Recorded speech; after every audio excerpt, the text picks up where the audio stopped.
रही है और किस दिशा में आने वाले समय में जो 5 साल का होता है क्या काम करेगी। लेकिन हाल में ही आजकल जो देखने को मिल रहा है, अब लोगों को उम्मीद और विश्वास नहीं रह गया। अब बजट जो है, चाहे भारत सरकार का भी बजट आता है तो उसमें पहले रेलवे का अलग होता था और आम बजट जो होता था वो अलग होता था। रेलवे को तो हटा ही दिया गया, खत्म ही कर दिया गया। अब जब भारत सरकार का भी बजट आता है तो लोगों को पता नहीं चलता क्या बजट में आया। और बिहार सरकार का बजट आया है महोदय, तो इस पे कई सहयोगियों ने ही, उप मुख्यमंत्री जी के दल के ही प्रदेश अध्यक्ष ने कई बार जो है इस पे सवाल भी उठाया कि बजट का पैसा तो खर्च ही नहीं हो पाता, जो सच्चाई।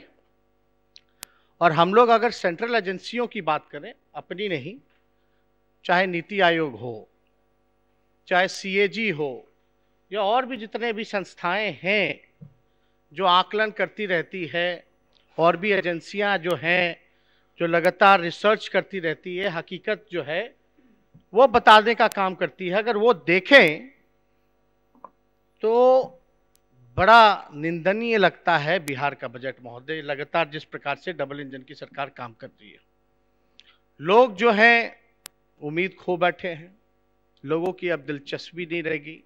उनको केवल लगता है कि ये कागज है और पढ़ दिया जाता है, लेकिन गांव देहात गली कुचलों तक जो भी योजनाएं हैं या जो सही काम है वो नहीं पहुंच पाता।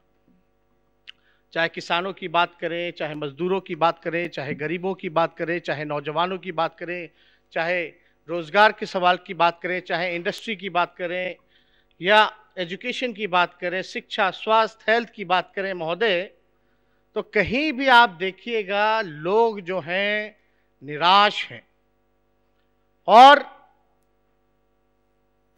लोगों में एक आक्रोश जो है वो पैदा होता जा रहा है।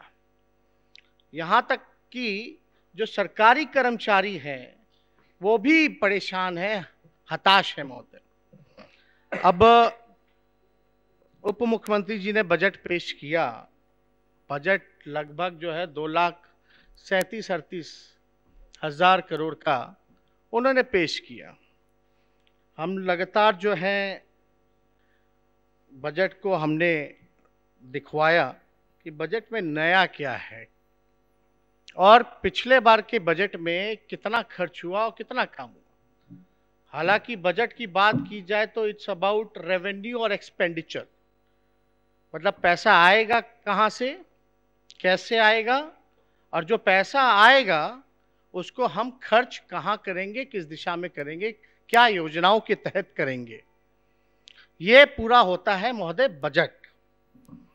अब आप अध्यक्ष महोदय शायरी पसंद करते हैं, तो हम इस बार शायरी अच्छा खासा लेकर के आए हैं और अंत में जो है कहानी के तौर पे वो भी हम बात करेंगे। तो महोदय पहला शायरी अगर हम कहें तो तुम्हारे फाइलों में गांव का मौसम गुलाबी हो, तुम्हारी फाइलों में गांव का मौसम गुलाबी हो, मगर ये आंकड़े झूठे हैं, ये दावा किताबी है। महोदय हम अपनी बात नहीं, जो अखबारों में जो चर्चाएं चली हैं, जो बातें चली हैं, अब इस पे जरा गौर करें। शिक्षा की गुणवत्ता के मामले में केरल सबसे अच्छा, बिहार सबसे खराब, ये हकीकत है, ये कोई नहीं, ये तो जितने भी एजेंसियां हैं उन सब का ही रिपोर्ट है जो हम आपके सामने लाना चाहते हैं। बड़े राज्यों में पश्चिम बंगाल अव्वल, बिहार सबसे नीचे आधारभूत साक्षरता सूचकांक में महोदय। अगर फाउंडेशनल लिटरेसी इंडेक्स में बड़े राज्यों में पश्चिम बंगाल शीर्ष पे, बिहार सबसे नीचे। सभी राज्यों, ये देखिए महोदय, सभी राज्यों को 17 मानकों पर आंका, बिहार 92 अंक के साथ देश में सबसे निचले पायदान पे। आप देखिएगा महोदय रिपोर्ट, देश के सबसे ज्यादा ग्रेजुएट जो हैं वो बेरोजगार हैं। और ये how much do farmers earn, मतलब कि किसान कितना उनका आय होता है, उसमें बिहार सबसे निचले आयदान पे, यानी बिहार के किसान की आय जो है देश भर में सबसे कम है महोदय। आप देखिएगा CMIE का खुलासा, बिहार में 23 राज्यों में सबसे ज्यादा बेरोजगारी, मतलब 23 राज्यों में देखा जाएगा तो बिहार में सबसे ज्यादा बेरोजगारी। अभी गरीबी, nutrition, maternal health, school index, electricity, cooking और फ्यूल के मामले में बिहार देश में सबसे नीचे। नीति आयोग की रिपोर्ट में भी देखिएगा, सारा जो है बिहार को जो है स्कोर ही नहीं मिला, 6 सबसे नीचे। हर जगह जो है यही है। डेवलपमेंट इंडेक्स में देखा जाए तो बॉटम 5 द स्टेट्स में बिहार सबसे नीचे। अब इस पे हमको ज्यादा कुछ नहीं, ये तो सब लोग जान रहे हैं, सब लोग जान रहे हैं। लेकिन बिहार देश का सबसे गरीब राज्य, जहां 52% आबादी गरीब, ये सच्चाई। अब महोदय सबसे ज्यादा गरीब, 15 साल से भी ज्यादा डबल इंजन सरकार के लोग राज कर रहे हैं। बजट का आकलन या बजट का जो प्रारूप है हमेशा जो है वो बढ़ता जा रहा है। आप देखिएगा महोदय कि लगातार सरकार पीठ बार बार थपथपाती है कि हमने जो है बजट, देखो पहले क्या था, अब हमने देखो 2,37,000 करोड़ का कर दिया। लेकिन 15 साल से भी ज्यादा वही मुख्यमंत्री, केंद्र में भी सरकार, लेकिन क्या स्थिति है? आपने तो मुख्यमंत्री जी का बयान देखा ही होगा महोदय। उन्होंने कहा कि अब तो नीति आयोग ने ही गरीब बता दिया, सबसे पिछड़ा बता दिया, तो हमको स्पेशल राज्य का दर्जा दे दो। तो इसके लिए क्या पीठ थपथपाना चाहिए मुख्यमंत्री जी का? यह सवाल जो है, क्या मुख्यमंत्री जी का पीठ थपथपाया जाए? और विशेष राज्य का दर्जा मांग कौन रहा है? वो तो पार्टनर है ना गवर्नमेंट ऑफ इंडिया में। अपने ही पार्टनर से, मतलब बिहार का विशेष राज्य का दर्जा मांग रहे, या अमेरिका के राष्ट्रपति से या रूस के राष्ट्रपति पुतिन से मांग रहे विशेष राज्य का दर्जा? देगा कौन? लेकिन जब हमने पिछले परसों ही महोदय अपने अभिभाषण में हमने कहा कॉन्ट्रास्टिंग कैरेक्टर्स हैं, कॉन्ट्रास्टिंग आइडियोलॉजीज हैं, सबके अलग अलग मतलब है इस क्षेत्र में। उसमें हमने ये भी बताया कि भाई उप मुख्यमंत्री कहते हैं कि कोई जरूरत नहीं है बिहार को विशेष राज्य के दर्जे की, अब मुख्यमंत्री कहते हैं बिहार को विशेष राज्य के दर्जे की जरूरत है। मतलब यह लोग चर्चा देखिए, 52% लोग गरीब है बिहार में, और बजट हमेशा बढ़ता जा रहा है, इतना लाख करोड़, और गरीबी सबसे ज्यादा।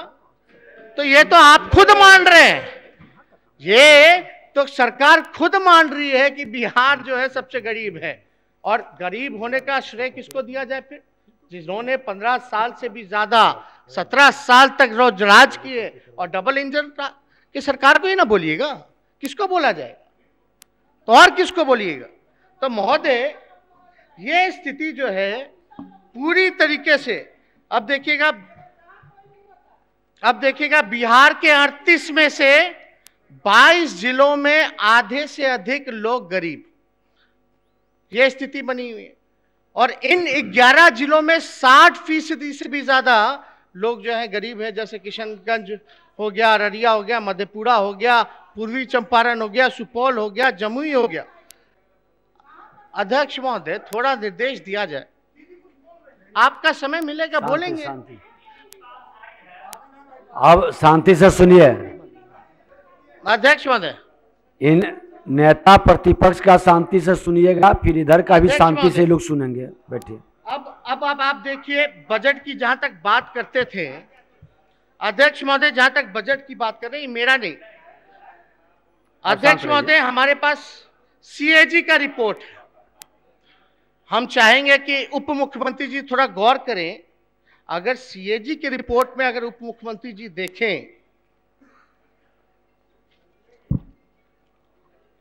तो ये अध्याय 5 में पेज नंबर 32 पर अगर आप जाइएगा उप मुख्यमंत्री जी, तो इसमें 19-20 का जो सीएजी का जो रिपोर्ट है, उसमें 19-20 के बारे में विनियोग लेख 6 का सार दिया हुआ है। उसमें अगर आप पढ़ेंगे तो मूल अनुदान जो है, जो 19-20 में था, वो 2,05,2 करोड़ रुपए का था, और कुल अगर बात की जाए तो 2,28,487 रुपए का था। ये हकीकत है। लेकिन आप वहीं लास्ट के कॉलम में जाइएगा तो बचत भी होता है, वो 80,000 करोड़ खर्च ही नहीं कर पाए आप लोग, 80,000 करोड़। अब आप देखिए, अब अगर इसका हम आंकड़ा अगर निकालें डिपार्टमेंट वाइज भी, तो मान लीजिए जैसे कृषि विभाग है। अब कृषि विभाग में अगर आप देखें महोदय, तो 41% जो है पैसा खर्च ही नहीं किया गया।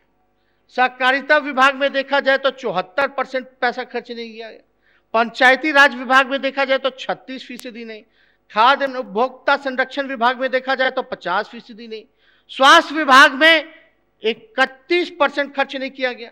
शिक्षा विभाग में 32% खर्चा नहीं किया गया। अल्पसंख्यक कल्याण विभाग में 51% जो है वो खर्चा नहीं किया गया। ऐसे देखा जाए तो टोटल मान लीजिए महोदय कि समझिए कि कहीं 80,000 करोड़ जो है खर्च ही नहीं कर पाए। तो ये बजट जो आप लोग महोदय जो आप लोग पेश करते हैं, तो खर्च क्यों नहीं हो पाता? ये बिहार की जनता जानना चाहती है। बेरोजगारी है, इतना पद है रिक्त खाली शिक्षा विभाग में, हर विभाग में, क्यों नहीं नौकरी दे करके आप शिक्षा विभाग और स्वास्थ्य विभाग में जो देने का काम करते, जब पैसा बचा हुआ है तो ये तो देना ना चाहिए, ये सारा काम करना चाहिए था, आखिर क्यों नहीं कर पाते?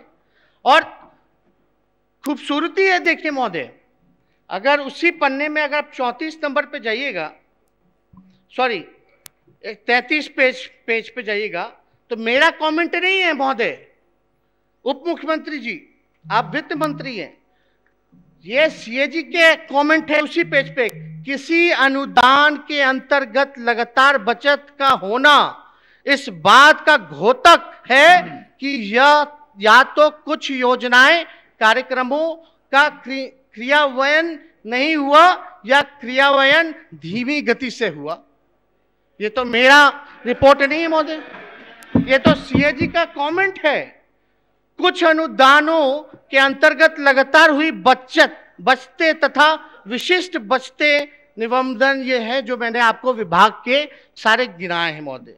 अब इंटरेस्टिंग इसमें यह है सीएजी की रिपोर्ट में 34 नंबर पेज में कि वर्ष 2019-20 के दौरान कुल 21,088 करोड़ का अनुपूरक अनुदान, कुल व्यय का 14% जो कुछ प्रकरणों के अनावश्यक सिद्ध हुआ, क्योंकि वर्ष के अंत में मूल प्रावधान के विरुद्ध ही विशिष्ट बचतें हुई हैं, तथापि अनुपूरक अनुदान प्राप्त किया गया। कुछ उदाहरण हैं जो हम बताना चाहिए। मतलब आपका जो मूल बजट है उसमें इतना बचत हुआ, तो फिर अनुपूरक क्यों लेके आते हैं आप लोग? फिर आप लोग अनुपूरक क्यों लेके आते हैं? अब मान लीजिए जैसे राजस्व विभाग का एक एग्जाम्पल हम देते हैं कि मूल था 2,939 और टोटल वास्तविक व्यय हुआ 2,152, यानी 800 तो ऑलरेडी बचा हुआ है। तो आप लोग अनुपूरक 533 का फिर क्यों लेकर के आए? मतलब मूल में से ही मान लीजिए बजट का है, सब लोगों का डिपार्टमेंट के हमको 1,000 रुपया खर्च करना है, ठीक है, तो 1,000 में से मान लीजिए इन्होंने केवल 600 रुपया खर्च किया, 400 रुपया बचा, तो ये अलग से फिर आ जाते पैसा लेने सदन के अंदर कि हमको 200 रुपया और दो। इसका मतलब क्या है महोदय?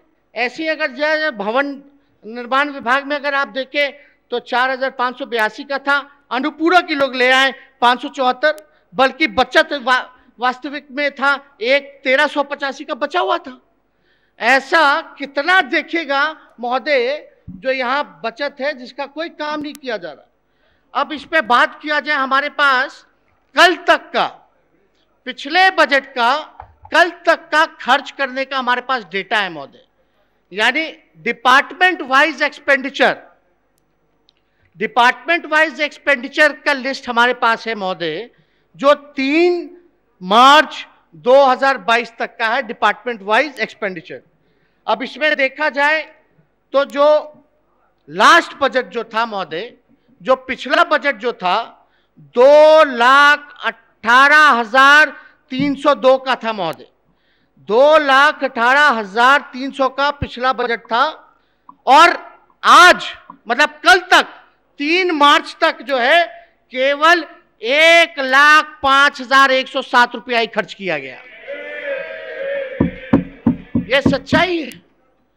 ये आप जाइए डिपार्टमेंट वाइज एक्सपेंडिचर में, कल तक का है 3 मार्च तक का, आप केवल जो है 1,05,107 यानी 48% ही जो है वो पैसा खर्च हुआ। और 48% तब जब आप ट्रांसफर टू PL PD लिए, तब 48%। अगर PL PD और अदर BT हटा दें तो केवल जो खर्चा हुआ केवल 74,468 का हुआ है, जो कि 34% है। अब आप बताइए, आप फिर ले आए हैं 2 लाख लगभग 38,000 करोड़ का। ये महोदय आश्चर्य है, लोग देखता है सुनता है तो लोग कहता है कि भाई पैसा जाता कहां है? ये क्या इन्फ्लेटेड करके बजट बनाया जाता है, या भ्रष्टाचार के बलि चढ़ जाता है, या मार्च लूट महोदय, मार्च लूट। अधिकारियों से जरा उप मुख्यमंत्री जी पूछिएगा, हमको भी नहीं पता था मार्च लूट क्या होता है। मार्च लूट ये होता कि हैन तेन हैन गायब, कहां गया पैसा?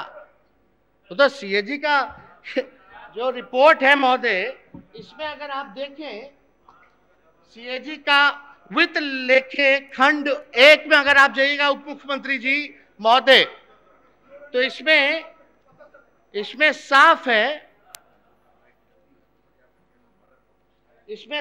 है कि 80,000 करोड़ का बिहार सरकार ने 19-20 में कोई हिसाब किताब दिया ही नहीं।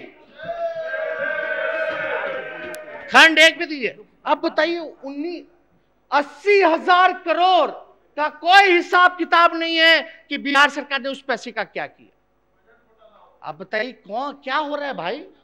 इसीलिए 80 घोटाले हो जा रहे।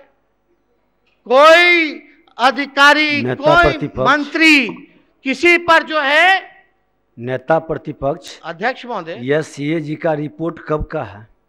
ये 19-20 का है। ये ना महोदय,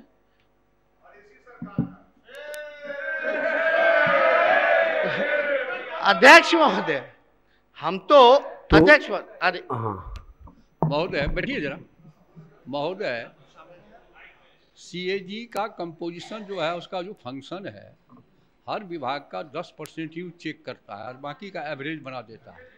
और पब्लिक अकाउंट्स कमेटी जब जांच कर लेती है तब जो सदन में रिपोर्ट पेश होता है वो ऑथेंटिक रिपोर्ट है।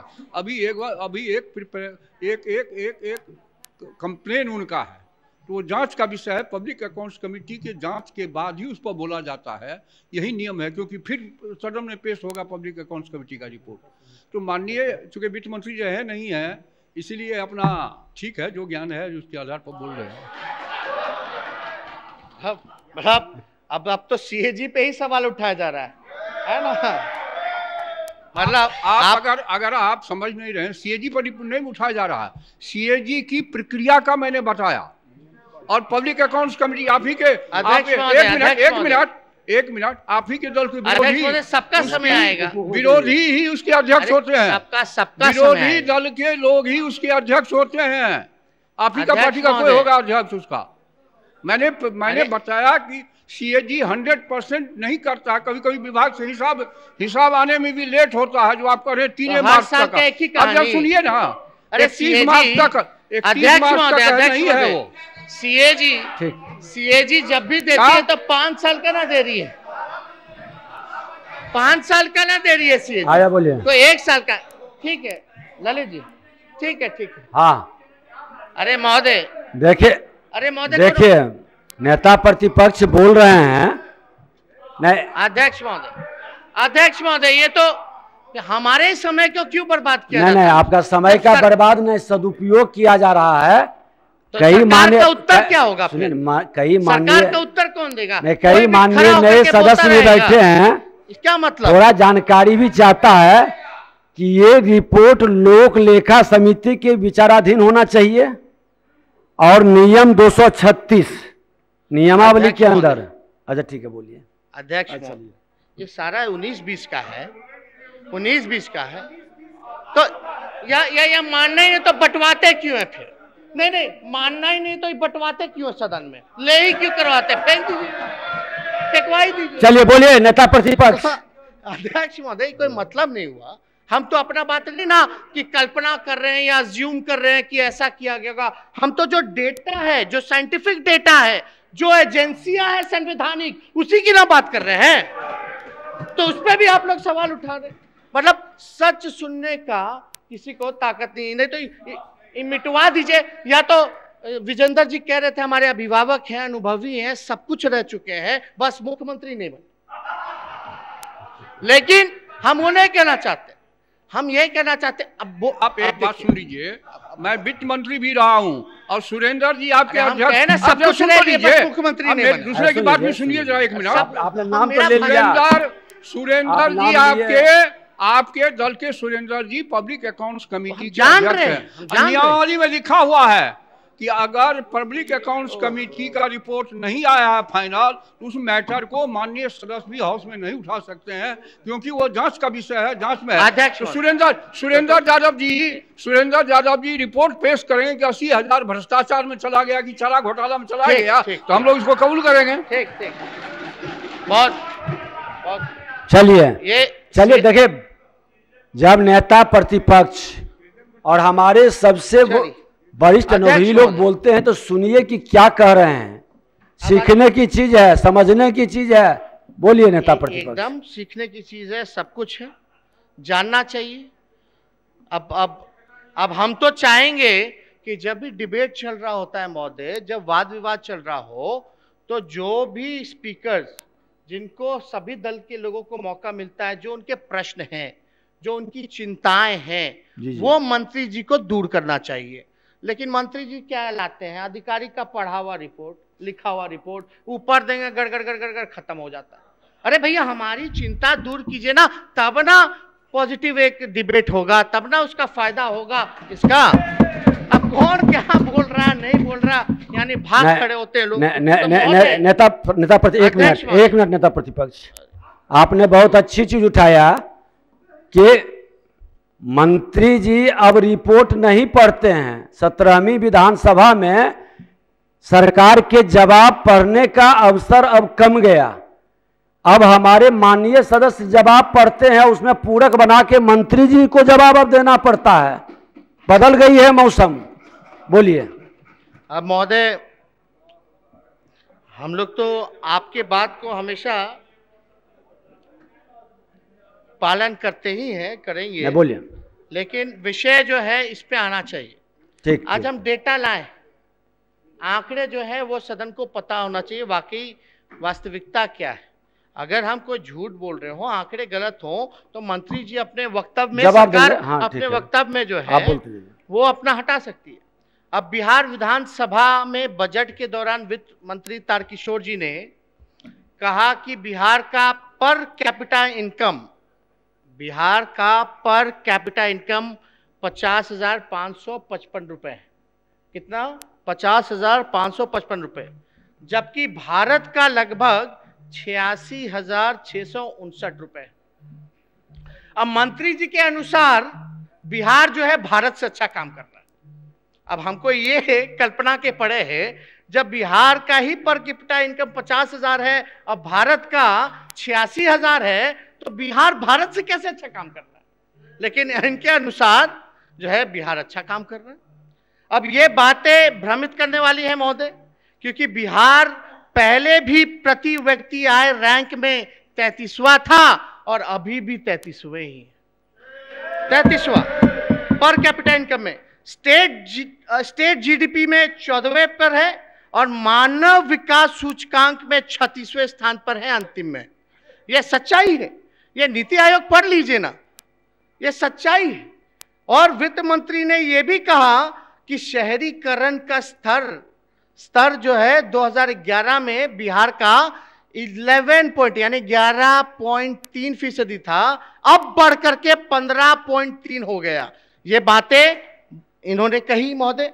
अब हकीकत क्या है? 1981 की अगर हम बात करें, अरे छोड़िए 2011 में 11% था, तो 1981 में शहरीकरण के आंकड़े देखें तो पाते हैं कि बिहार में उस समय 9.59 था, जबकि भारत का 22.89 था, यानी 22.89 था। तो आप समझिए 2011 में जहां बिहार में शहरीकरण का आंकड़ा 11.29 था, वहीं भारत का 31.16 है मौत, 31.16। आज के दिन बिहार में शहरीकरण के दर 15.3 है, तो भारत का 35.4 है महोदय, 35.4। कितना पीछे हैं आप? और आप कह रहे हैं कि जो है अच्छा काम कर रहे हैं। और अर्थ होता है कि शहरीकरण के मामले में बिहार जो है सबसे फिसड्डी राज्य पूरे देश भर में, ये आंकड़े बताती हैं महोदय। अब आप देखिएगा मल्टी डायमेंशनल पॉवर्टी दर बिहार में 51.91 है, जो देश में सबसे ज्यादा सर्वाधिक है। और आप बताते हैं कि विकास किया। 12वें में 2005 से 10, 13वें में 2010 से 15, 14वें में, 15वें में फाइनेंस कमीशन देखते हैं तो पाते हैं कि बिहार ऐसा दूसरा राज्य है जिसको सबसे ज्यादा रेवेन्यू कलेक्शन का पैसा मिला, रेवेन्यू कलेक्शन में सबसे ज्यादा मिला। और 12वें फाइनेंस कमीशन में 11%, 13वें में 10.9, 14वें में 9.6 और 15वें में 10.6 मिला। फिर भी बिहार जो है अन्य राज्यों के मुकाबले सबसे पीछे क्यों है? जब सबसे ज्यादा रेवेन्यू कलेक्शन में दूसरे नंबर पे राज्य में था, तो सबसे फीसदी राज्य नीति आयोग की रिपोर्ट में हर एक सूचकांक में बिहार सबसे पीछे क्यों है? इसका तो जवाब देना चाहिए। अब प्रति व्यक्ति आय में 33वें स्थान पे, मानव सूचकांक एसडीआई में 36वें स्थान पे, जीडीपी में 14वें स्थान पे, बिहार में लेबर फोर्स पार्टिसिपेशन में सिर्फ 9% है, वहीं फीमेल फोर्स पार्टिसिपेशन में केवल 4.3 है महोदय। ये सच्चाई है बिहार की। बिहार में क्रेडिट रेशियो डिपॉजिट सिर्फ 32% है, जबकि नेशनल एवरेज महोदय 75% है। टोटल बिहार की टोटल अर्निंग को देखें तो पता चलता है कि एक्सपेंडिचर का 78%, ये ध्यान से सुनिएगा आप सब लोग, टोटल एक्सपेंडिचर जो है 78% केंद्र से आता है, 78% केंद्र से आता है और 22% टैक्स कलेक्शन बिहार सरकार करती है, वो एक्सपेंडिचर में डालती है। तो बताइए 78% तो भारत सरकार से आ रहा है, और 22% में अगर हिसाब किया जाए केवल 22% का, तो इसका 70% हिस्सा जीएसटी और पेट्रोल से आता है, और 30% हिस्सा रजिस्ट्री और एक्स्ट्रा से आता है। यानी बिहार में जो हमको टैक्स मिलता है वो केवल जीएसटी पेट्रोल डीजल का है, और रजिस्ट्री से जो आता है पैसा वो आता है। अगर यहां इंडस्ट्री लगी होती तो हमारा टैक्स कलेक्शन बढ़ता कि नहीं बढ़ता? क्यों नहीं बढ़ता? क्या है बिहार में? कुछ नहीं है, कोई इंडस्ट्री, कोई कारखाना नहीं, कोई फूड प्रोसेसिंग यूनिट नहीं, और 22%। और सोचिए खर्च कितना होता है तो हम बता ही दिए, उसमें से भी तो मिलता क्या है? लोग कहां जा रहा है पैसा, और किस बात का आप लोग जो है पीठ थपथपा रहे हैं? वही बिहार का कमिटेड एक्सपेंडिचर, सैलरी, पेंशन, देखिएगा इंटरेस्टिंग डाटा है। सैलरी में, पेंशन में इंटरेस्ट 34% है। कितना? 34%। वहीं बिहार का अर्निंग केवल 22% है। ना लोग को पेंशन मिल रहा है, ना लोगों को सैलरी मिल रहा है, ना कुछ हो रहा। ये सच्चाई आंकड़ा है महोदय। मतलब पिछले 17 सालों का औसत देखें तो बिहार एक ऐसा राज्य है जिसे फाइनेंस कमीशन ने 28% शेयर दिया, तब ही जाकर के हाल। और हम लोगों के जमाने में तो भैया सौतेला व्यवहार होता था, लोग सब लोग जानते हैं। लेकिन 28%, इसके बावजूद भी महोदय बिहार की हालत, ना पढ़ाई, ना दवाई, ना सिंचाई, ना कमाई, ना सुनवाई, ना सरकारी, सब कुछ बंद है, होती चली जा रही है। सीएजी का रिपोर्ट देखे, विभिन्न विभागों में व्यापक भ्रष्टाचार फैला हुआ है महोदय, यही है, लेकिन कार्रवाई या सुनवाई कहीं नहीं होती है महोदय। अब ह्यूमन डेवलपमेंट इंडेक्स जो शिक्षा, स्वास्थ्य और प्रति व्यक्ति आय को दर्शाता है, उसको देखे तो पाते हैं जहां पूर्व मुख्यमंत्री श्री राबड़ी देवी जी के सरकार के कार्यकाल में बिहार स्थानवा 32वां था और आज 2022 में वो 33वां है। हमें यह भी याद रखना चाहिए कि उस समय जो है कार्यकाल में क्या क्या 2 बार राष्ट्रपति शासन लगा, 2 बार को राष्ट्रपति शासन लगा, तब ये स्थिति है महोदय। आज 33वें पे, पहले थे हम लोग 32वें पे।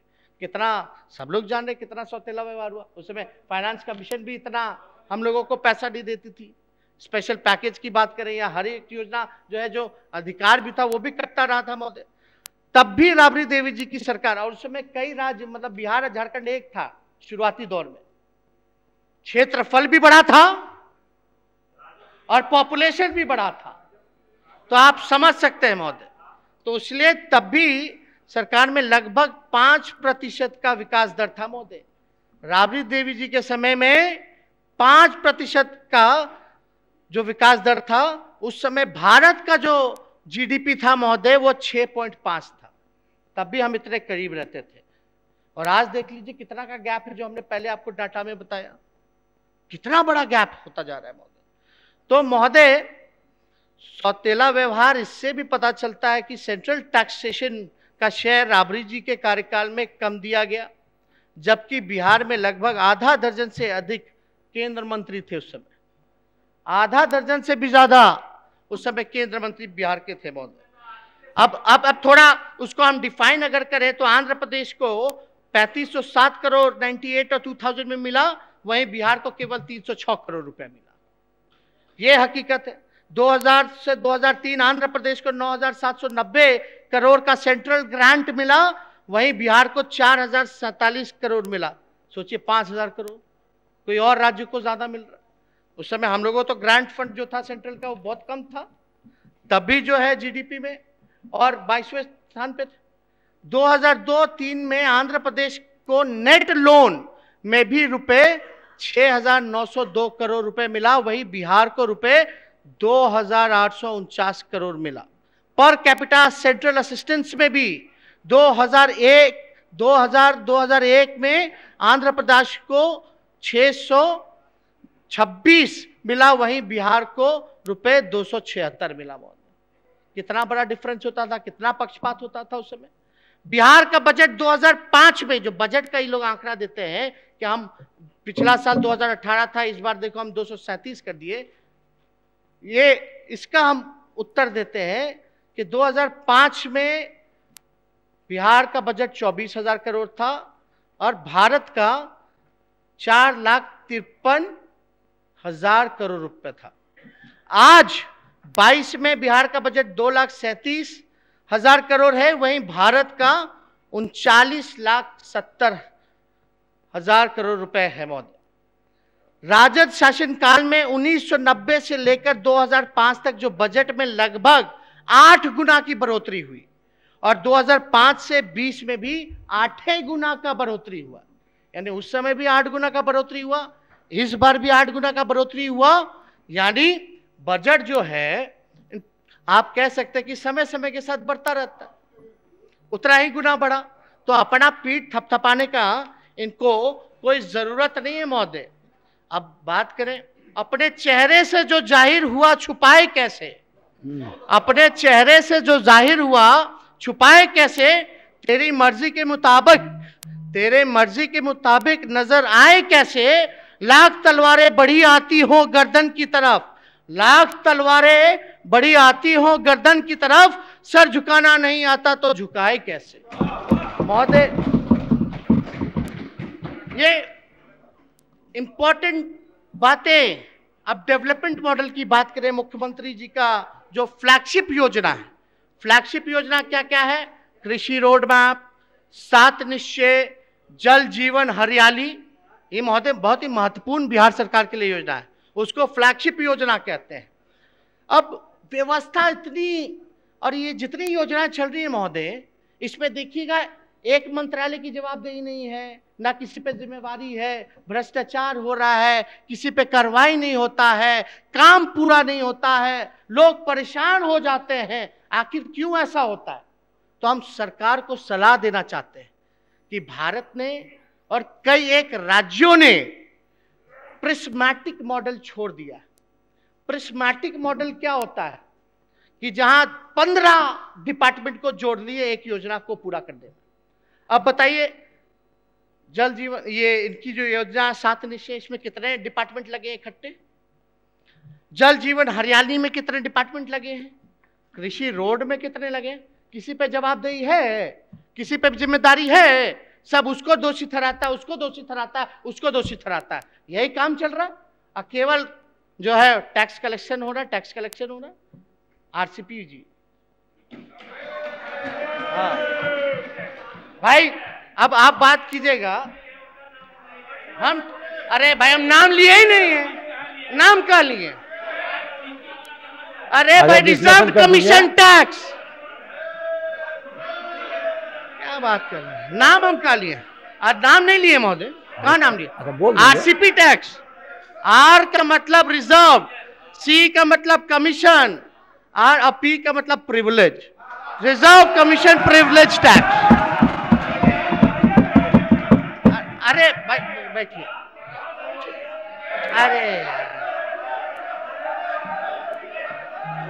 अरे बैठिए ना, आगे बढ़िए, आगे बढ़िए। अब हम तो नहीं कहते भाई कि 15 दिन में 100 करोड़ रुपया मेरे पार्टी में आ गया। हाँ, 15 दिन में 100 करोड़ रुपया कहाँ जा रहा है वो तो हम तय नहीं करते। अच्छा चलिए बैठिए ना, बैठिए बैठिए बैठिए। हाँ, मंत्री बन जाइएगा, बैठिए। तो महोदय, प्रिस्मैटिक मॉडल, जिसको हमने इस सदन में समझाया कि प्रिस्मैटिक मॉडल जहां बहुत लोग को ले गया, एक को नोडल डिपार्टमेंट बना दिया, पल्ला जा रहा, ऊपल्ला जा रहा, ऊपल्ला जा रहा है। अब पूरे देश में और कई राज्यों में महोदय डिफ्रैक्टेड मॉडल ऑफ डेवलपमेंट चल रहा है। डिफ्रैक्टेड मॉडल ऑफ डेवलपमेंट, जहां 1-2 विभाग को जिम्मेदारी होगी, उनको ही काम पूरा करना है, उनकी ही जिम्मेदारी तय होगी, उनकी ही जवाबदेही होगी, तब काम होता है। जब पूरे देश ने, कई राज्यों ने छोड़ दिया, तो आप जो है प्रिस्मैटिक उसके तहत जो है आप क्यों काम कर रहे हैं भाई? तो ये छोड़ देना चाहिए। इसी वजह से महोदय पारदर्शिता नहीं होती है, कहीं पारदर्शिता नहीं होती, लोगों का कंफ्यूजन होता है। विधायक लोग सवाल पूछता है तो बोलता है उधर ट्रांसफर हो गया, उधर ट्रांसफर हो गया। होता है कि नहीं होता? लोगों को दिक्कत होता। तो महोदय ये सारा चीज जो है, ये 80 घोटाले ऐसे थोड़ी ना हुए जहाँ छुपा हुआ, इसलिए ये जानना जरूरी है। इसलिए मेरा सलाह है कि यहाँ डिफ्रैक्टेड मॉडल ऑफ डेवलपमेंट को अपनाना चाहिए महोदय। और अच्छा सुनिए, आप शांति रखिए, नहीं बीच में टोका टोकी उचित नहीं है। अरे बैठिए, बोलिए अध्यक्ष महोदय, यहाँ तक आते आते अब दोनों व्यक्ति आपस में मत टोका टोकी करिए, शांति। महोदय, यहाँ तक आते आते सूख जाती हैं कई नदियां। सुनिए शांति से, कितना, हाँ, यहाँ तक आते आते सूख जाती हैं कई नदियां। मुझे मालूम है पानी कहाँ ठहरा होगा। तो महोदय, ये इनका प्रिस्मैटिक मॉडल जो है, इसको छोड़ देना चाहिए। और हमने कहा डिफ्रैक्टेड मॉडल ऑफ डेवलपमेंट, इसको अपनाने की जरूरत है महोदय। अब बात करेंगे हम एजुकेशन की। तो कल मुख्यमंत्री जी जवाब दे रहे थे, अरे हमको तो पता ही नहीं कि बिहार का लोग इतना यूक्रेन में है।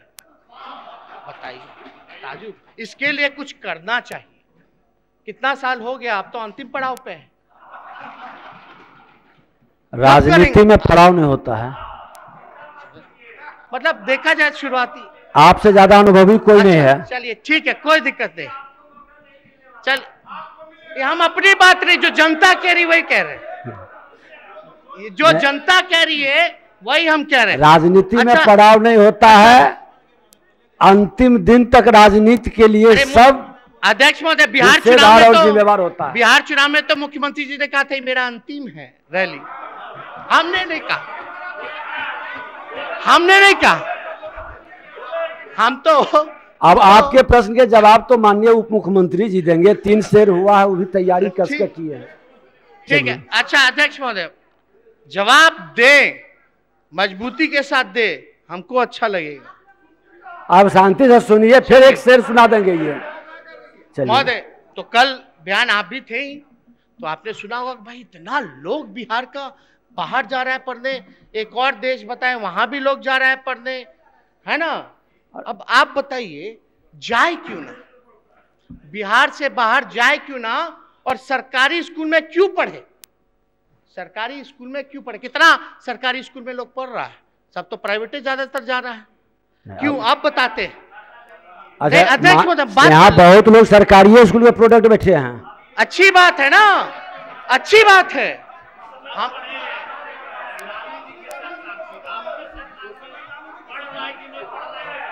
एक मिनट बात आ जा, बोलिए, आप बोलते जाइए, बोले। अब अरे भाई आज सुनिए, इनका पूरी बात सुनिएगा तब ना।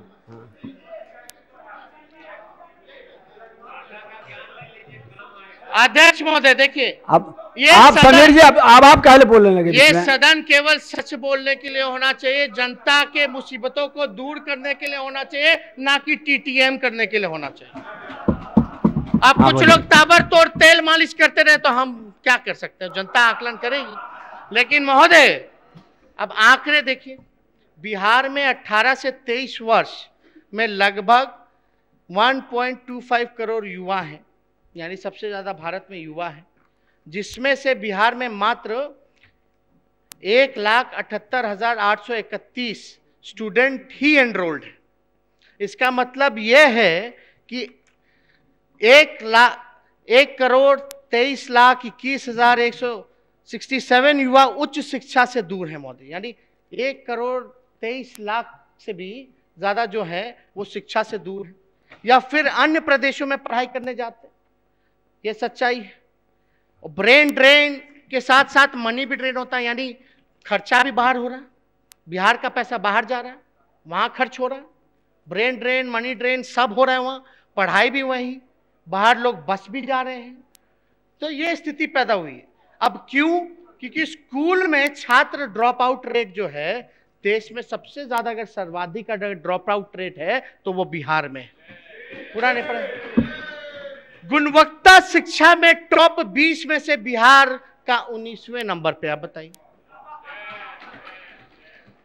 एक भी ग्रेजुएशन समय पे पूरा होता है किसी छात्र का? समय पे कोर्स चलता है? किसी का नहीं चलता।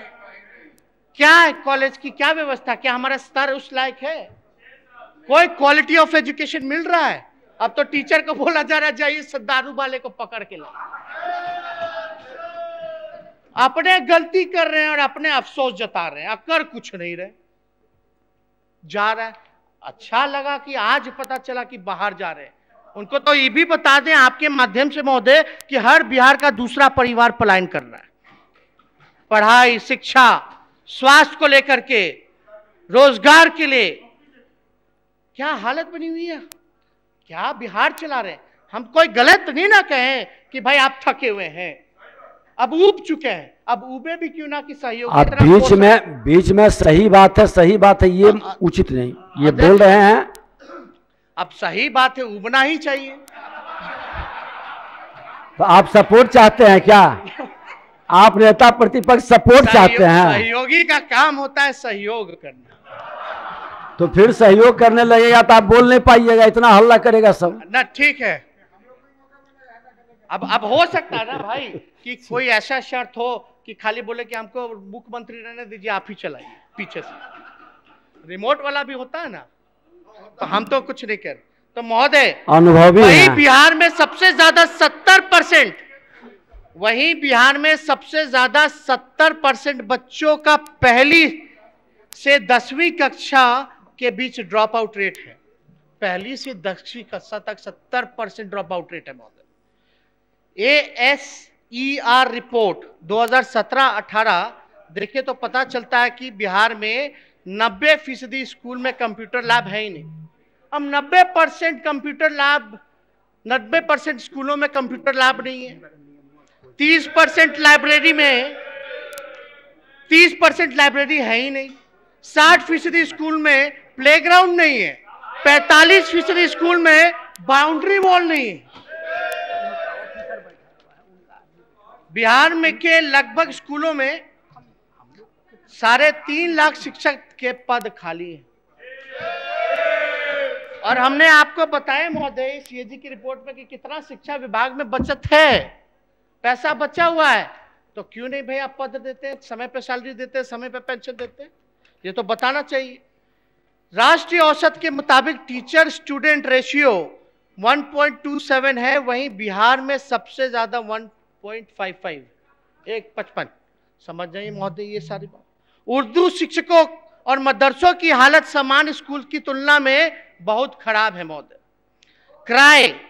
क्राई मतलब child right and you report और centre for budget and governance accountability CBJA से पता चलता है कि भारत में अन्य राज्यों के तुलना में स्कूली शिक्षा पर कैपिटा खर्च बिहार में सबसे ज्यादा कम है।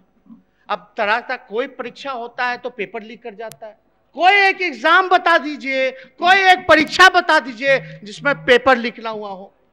कॉन्ट्रैक्चुअल टीचर्स हैं, पैसा है विभाग पे, तो आप परमानेंट नौकरी क्यों नहीं देते हैं भाई? आप कॉन्ट्रैक्ट पे टीचर क्यों रखे हो अगर बजट का आप खर्च नहीं कर पा रहे तो? 5 साल साथ में तो ग्रेजुएशन होता है, सबको पता है।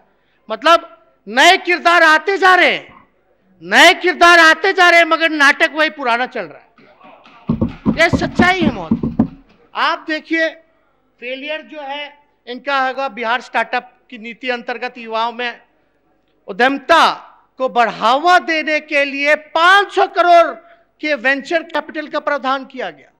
जो स्टार्टअप योजना है उसके लिए 500 करोड़ के लिए वेंचर कैपिटल खड़ा किया गया। वहीं 2018 में अगर देखा जाए तो इतना जटिल प्रक्रिया है इसका कि 5000 आवेदन में से मात्र 60 को ही मिला। स्टार्टअप योजना कैसे आप चला पाइएगा? एक रिपोर्ट के अनुसार देश में किसानों की सबसे कम आय है, किसान सबसे ज्यादा किसान, तो हम पेपर का कटिंग भी आपको पढ़ के बताएं, जांच एजेंसियां बता रही है। औसत हर भारतीय किसान परिवार, अब किसानों का औसत देखिए आय का, भारतीय किसान परिवार 77,124 रुपए सालाना कमाता है। वहीं बिहार में ये आय देश में सबसे कम है, महज 42,000 रुपए, यानी मात्र 6,223 रुपए प्रति माह किसान का परिवार कमा रहा है। आप बताइए, महंगाई इतनी ज्यादा हो गई है, महंगाई इतनी ज्यादा हो जाती है। बार बार बोलना उचित नहीं। किसानों के आय का तो छोड़िए महोदय, खाद नहीं मिल रहा, यूरिया नहीं मिल रहा, इतना महंगा हो चुका है, किसान तबाह हो रहा है। क्या सरकार कर रही है महोदय? नीति आयोग में MPI multi dimensional poverty index, बहुयामी गरीबी सूचकांक, समझ लीजिए, सुन लीजिए, बहुयामी गरीबी सूचकांक में बिहार देश के सबसे गरीब राज्य में है। बिहार में 52% आबादी गरीब है। गरीबी, nutrition, maternal health, school attendance इत्यादि मानकों में बिहार सबसे नीचे। नीति आयोग के रिपोर्ट के अनुसार बिहार के 38 में से 22 जिलों में 50% से भी कम गरीब लोग हैं और 11 जिलों में तो 61% से भी ज्यादा गरीब लोग हैं महोदय।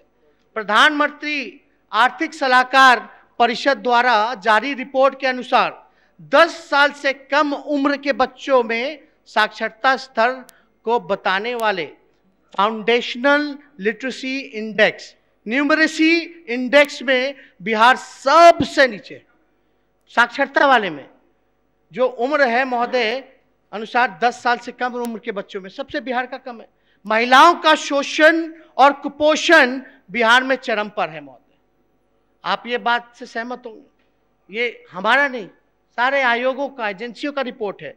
महिलाओं की बात करते हैं लेकिन महिलाओं का शोषण और कुपोषण में बिहार चरम पर है। क्या कहना है इस पे? National rural health mission report के अनुसार, हम बता भी रहे कौन एजेंसियां कर रही है, national rural health mission report के अनुसार 70% महिलाएं 15 से 49 वर्ष ग्रुप में कुपोषित है महोदय। बताइए क्या स्थिति है। देश में सबसे अधिक महंगी बिजली है, देश में सबसे अधिक महंगी बिहार में बिजली है, और मात्र 350 किलोवाट 350 किलोवाट पर कैपिटा बिजली कंजप्शन है, जो भारत में सबसे कम है, सबसे कम। यहां तक कि नागालैंड 356 किलोवाट, मणिपुर 371 किलोवाट और त्रिपुरा 514 किलोवाट बिजली पर कैपिटा कंजप्शन है। महोदय, बिहार सबसे कम है। बताइए, नागालैंड, मणिपुर, ये सब राज्य जो हैं पूर्वी क्षेत्र की, वो आगे हैं, आपका कंजप्शन में इतना कम है। आखिर क्यों भाई ऐसा? ठीक इसी प्रकार हर घर नल योजना, कुव्यवस्था और भ्रष्टाचार के भेंट चला गया। आप हम तो सुने कि एक सांसद महोदय कौन कौन क्या क्या बोलता रहता है भाई पार्लियामेंट में, देश के सबसे बड़े पंचायत में, कि 90% नल से पहुंच रहा है जल।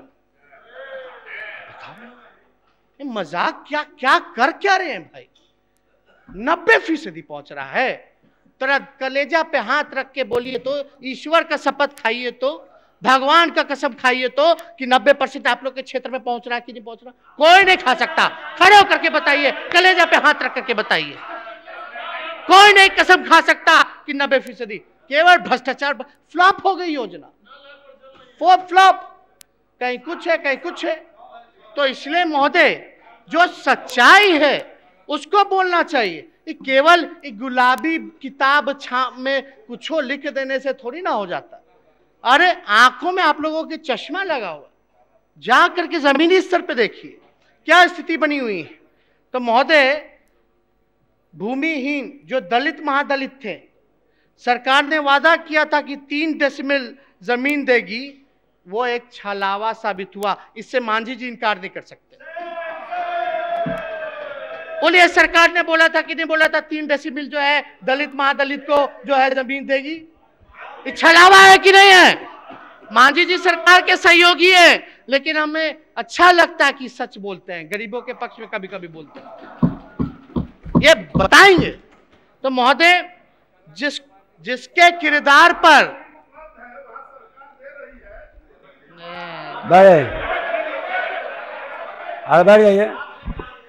जिसके किरदार पे, हाँ सुन लीजिए, 5वां है, जिसके किरदार पे शैतान भी शर्मिंदा है, जिसके किरदार पे शैतान भी शर्मिंदा है, वो भी आए हैं यहां करने नसीहत हमको। तो महोदय, अब हेल्थ की भी अगर बात करें, समय आपके पास सीमित है। कितना है? 9 मिनट। 9 मिनट, तो ठीक है, कोई नहीं। वो आप है तो आप लोग डिस्टर्ब नहीं करिए, आप लोग सुनिए।